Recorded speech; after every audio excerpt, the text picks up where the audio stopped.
Fl-ewwel diskors tiegħu bħala deputat mexxej elett, il-Ministru Konrad Mizzi jitkellem dwar l-aspirazzjonijiet tiegħu li għandu għall-Partit Laburista u dwar il-passi bla preċedent li ħaf l-aħħar sigħat. Passi li ħass li għandu jagħmilhom fġieħ it-trasparenza u l-poplu Malti.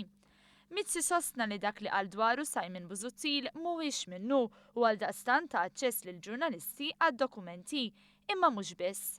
Jiena qed nitlob lill-Commissioner of Inland Revenue li jagħmel li audit fuq kollox. Mhux qed ngħidu fuq it-trust, tagħmel li audit fuq kollox.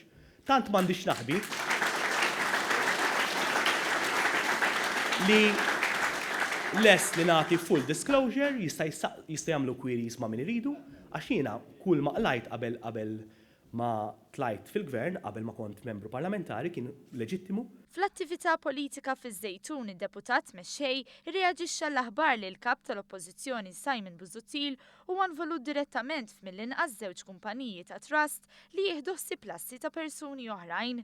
Hawnhekk Mizzi stieden lil Busuttil jagħmel bħalu u jirrepeti l-allegazzjonijiet fil-konfront tiegħu barra l-Parlament. Dr. Busuttil, għamel bħalma miltina, mur ikteb lill-Commissioner for Inland Revenue għidlu jagħmellek audit ta' kull inizjattiva li għandek inti teħ freehand minn ilek membru tal-European Parliament. Mizzi saħaq li l-attakki fil-konfront tal-gvern qed isiru għax dan il-gvern wasal fejn ma wasalx il-Partit Nazzjonalista, gvern li wettaq l-impossibbli u ġab it-tama ġdida fil-pajjiż. Fejn huma qalu impossibbli traħħas it-tariffi, aħna raħħasnihom. Fejn huma qalu impossibbli jkollok neħħi out of stock medicines, aħna neħħejnija l-problema. Fejn huma qalu l-impossibbli li tindirizza l-issues tal-waiting list, aħna t-nindirizzawhom.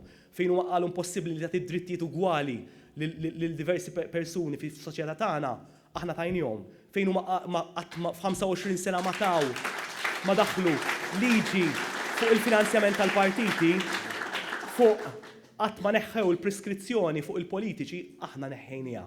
Dan hu differenza bejn gvern nazzjonalista li m'għadux fil-gvern, bejn l-oppożizzjoni tal-lum, bejn il-mexxej tagħhom u bejn Dr. Muscat u t-tim tagħna. Bħala deputat mexxej elett il-Ministru Konrad Mizzi tkellem dwar l-aspirazzjonijiet u l-prijoritajiet tiegħu għall-Partit Laburista.